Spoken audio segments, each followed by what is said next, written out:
Hey, welcome back to the Big Ranch Show. As always, thank you for joining me. If you could, hit that subscribe button down below and let's get right to it. Ben Carson. Ben Carson, of course, is the Secretary of HUD, Housing and Urban Development. And in conjunction with Trump releasing his budget, the Housing and Urban Development Secretary released his budget, or his budget ideas for HUD for the next year. Now, in his memorandum, he talked about three main things that I found in the memorandum: work requirements, recertification, and rent increases. So let's take these one by one. One, work requirements. Work requirements I don't think are a bad idea. I think he has a good idea with it. And he does protect the disabled, single parents, and the elderly from these work requirements. I truly agree with him that if you can work, you should work. And I do believe, there again, I agree with Ben Carson that living in a HUD facility should not be a lifetime thing. It should be temporary in most cases.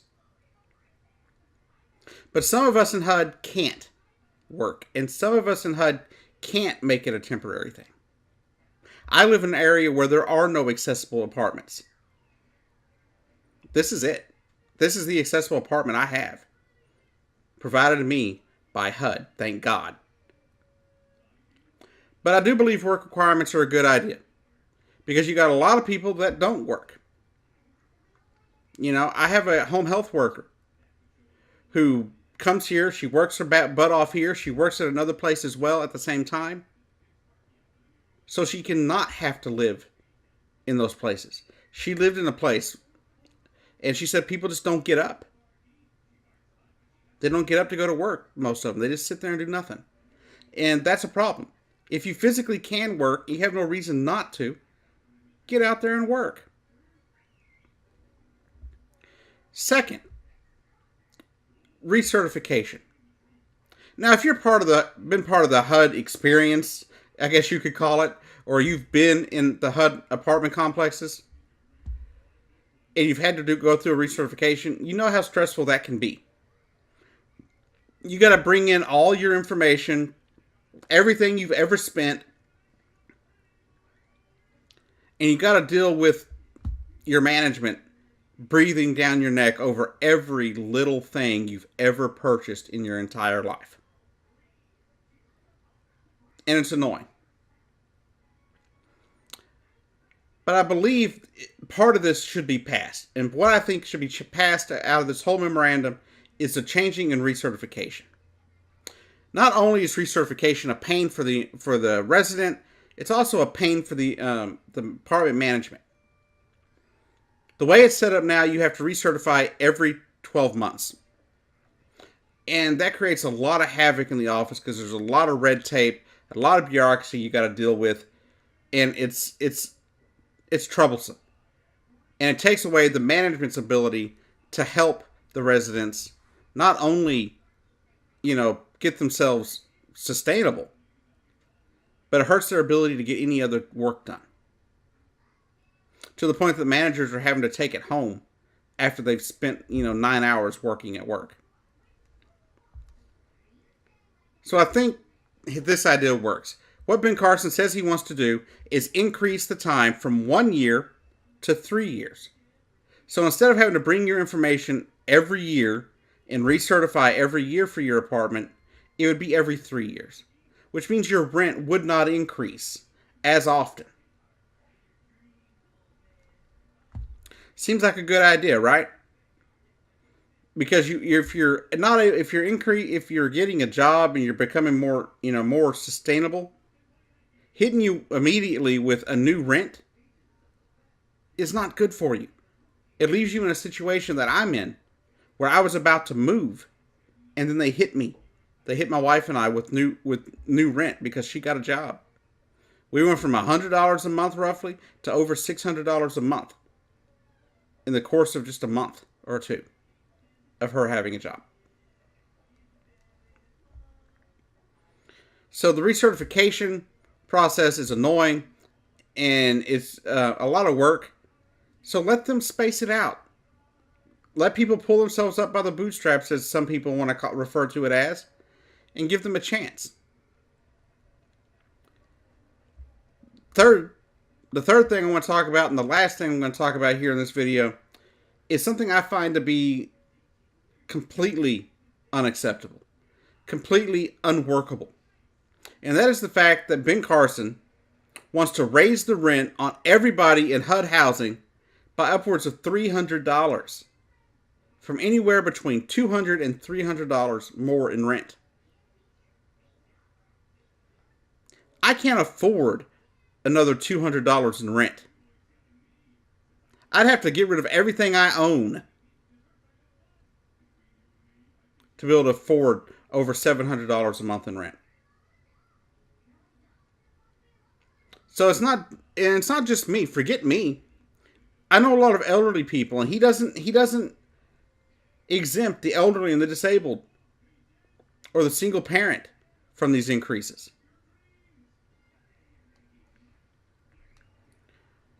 But it's not going to help. How are you supposed to become self-sustainable if your rent goes from $100 to over $300 with no help? It's not going to get people to get out of the projects faster. It's going to get people to be stuck in the projects longer.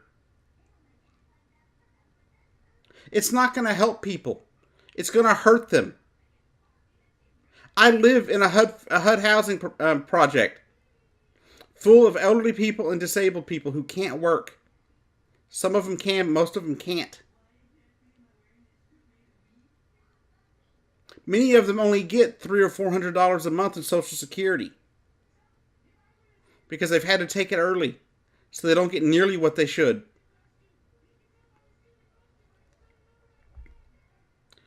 You would literally be kicking grandma to the curb. You'd be sending disabled folks like myself to adult homes.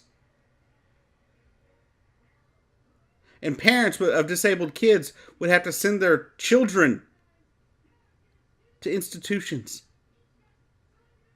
We don't do that anymore in America. And if you want to see riots in the streets, start kicking grandmas to the curb. Start kicking disabled people out of their homes.